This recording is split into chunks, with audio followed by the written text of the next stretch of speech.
But let's get real that 90% of businesses should be ranking a lot higher on Google than they are. And you know why?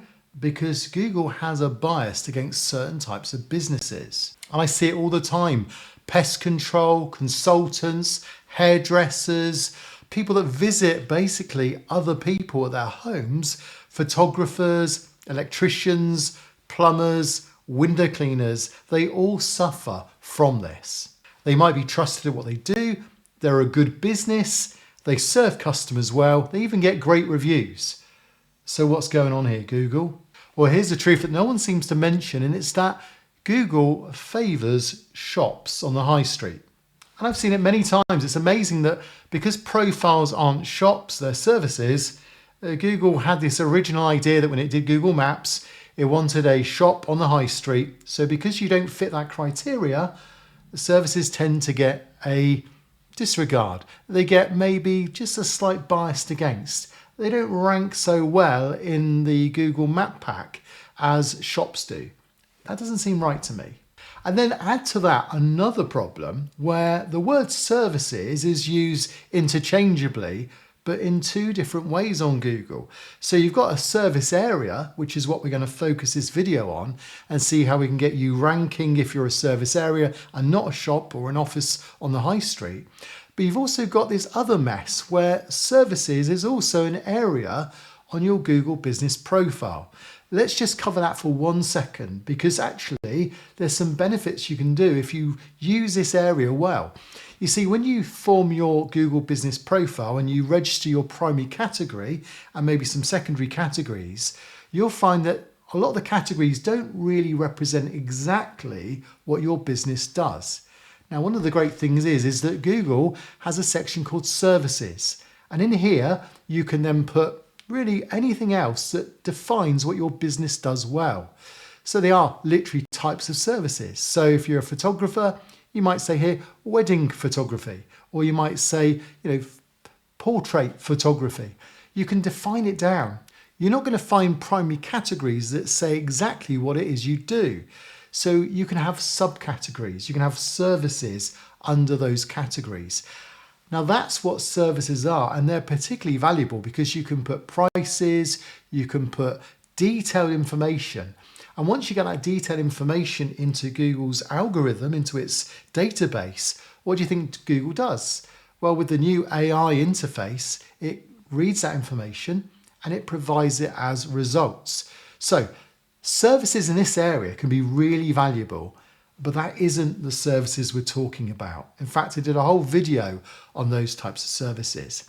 Now, what we're going to look at are the services of your area. Now, before I go any further, if you want these types of tips in your inbox each week so you can rank higher, then there's a description below that has an email you can sign up to and it'll give you tips every single week. So don't miss out on taking advantage of that. Okay, so what about your service area? You're a business, you don't have a shop, and you go to customers. What can you do about that? Well, every experiment I've done is shown that actually services can get ranked in the area they're registered. So there is a difference. If you've got a shop, you put the pin on the map and then people can visit. But you don't want people visiting your home if that's where you've registered your business at 3 a.m. So Google allows you to take that off, take that address off from being shown in public. But that doesn't mean it isn't still the place or the center of your business. And Google knows that. So when Google gets a person asking for, say, photographers in the area, Google knows where they're searching from. It's probably on their phone or on a telephone mast. And then they'll look for 3 pins that are near that person searching. And if there aren't 3 shops, if there aren't 3 photographer shops, it may well look at some services as well. And that's fair enough.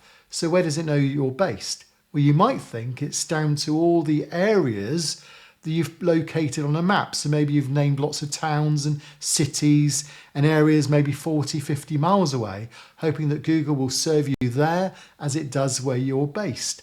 Well, it doesn't work like that. In fact, it's fair to say that Google isn't really going to go much beyond where you've registered your business, your service in the first place. And I have to say that businesses that think that by naming every single city And then on their website, by having a landing page that mentions the city, so let's say it's Timbuk1 is the name of the city, and then they then copy and paste it and they make another page and it's exactly the same as the first one, but this is called Timbuk2 is the name of that city. And then they've got Timbuk3 and Timbuk4 and Timbuk5, and none of those landing pages are really going to be of any benefit because they're all identical. Google's not stupid, and Google knows when you're just copying and pasting. There's nothing that identifies each one of those areas as being unique. So what can you do? What's going to move the needle and really help Google know what service area you cover, and how can you optimize for that? Well, I worked with a local cleaner recently and they had an excellent business. They were absolutely above board, doing a great cleaning job. And then when I then got a call from them, they're saying that it had just been suspended. And I'd asked them why. What have you done wrong? What's happened? And they'd done nothing at all wrong. So they had to go through a whole process of appealing it. And what it was Google felt that they hadn't shown enough information to prove that they were a genuine service. As a cleaner, they had some great reviews, but Google wasn't convinced. So they wanted paper, they wanted heading paper, they wanted invoices, they wanted logos, they even wanted a sign outside their business home showing that that's the business they do. So they jumped through lots of hoops to get there, and eventually Google accepted them for a while. And we started optimizing their business, and then Google once again claimed that they weren't a service, they weren't a business. And they had to go for a whole video process, video verification again. Eventually they did get approved. Google accepted that they were a genuine business, and now they've made good progress. But what does that show you? It shows you that Google was very nervous about services, service businesses, and they really want you to prove to them that you're a genuine business. So how can you do that? Well, there's a few things we're going to look at now that are going to help you in that area. Now, what some have done is just thought, forget it, I'll just throw in the towel and not bother. But that wouldn't be very sensible because Google is the bulk of the traffic that can come your way once you do get an optimized profile. So don't give up on that. And don't also register an address like a PO box thinking that that will be acceptable, because Google knows that that breaks the guidelines and very quickly that gets found out. So should you set up an office in the high street? Probably not. What you can do is view this whole service thing the right way. And here's what I tell every client, that actually the PIN is only 20% of the problem. There's 80% of the stuff that you haven't done yet. Most profiles aren't very well optimized, and I'll be surprised if many of the services that have problems are optimized at all.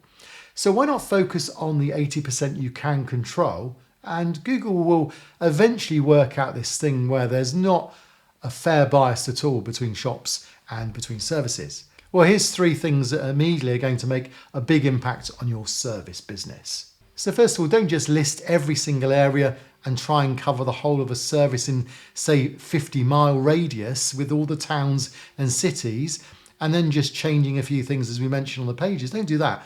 What you need to do is own the area by getting reviews from people that live in that area. Google knows when they've registered their Gmail accounts or their Google accounts, it knows where they're based. So if they're local to you, that already starts to give a positive signal back to Google that you're getting local reviews from local customers in the areas you claim your service covers. On top of that, get them to also submit photos.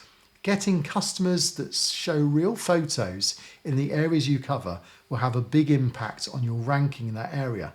And then also, if you get them to say you've done a good job, get them to mention the area in the review. So again, if there's cities and towns local to you and they're mentioned in a customer's review, that's going to be positive too. The second thing is just flood your profile with visual proof that you cover those areas. If you do a search for, say, web designer in, Paris, you'll see a web designer and you'll see probably the Eiffel Tower in the background. Google knows areas, it understands landmarks. So just having photos that show that type of information in the background of your photo can have an impact. So think of your photos, think of videos, even shots of your team working near local areas and well-known areas. Google just loves that local context from the background of the picture.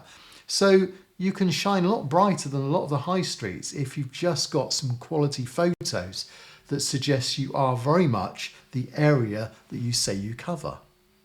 And then the third thing I do is just really niche hard on one or two target areas with your products as well. So what you want to do here is just clarify everything. Do it through questions and answers in the section there, so you cover those types of things. Define exactly and clearly what it is you do as a business in the areas you cover. Get customers' questions answered and mention the areas, and also mention the field or the expertise you provide in those areas, and Google's going to reward you for that too. But as I mentioned, being a service is just 20% of the problem. The other 80% is made up of lots of other tips too. So I put together 25 more tips that you can apply to your business right here in this video. So don't miss it, because it's going to get you ahead of all those shops that don't deserve to be ahead of you. I'll see you on this video next.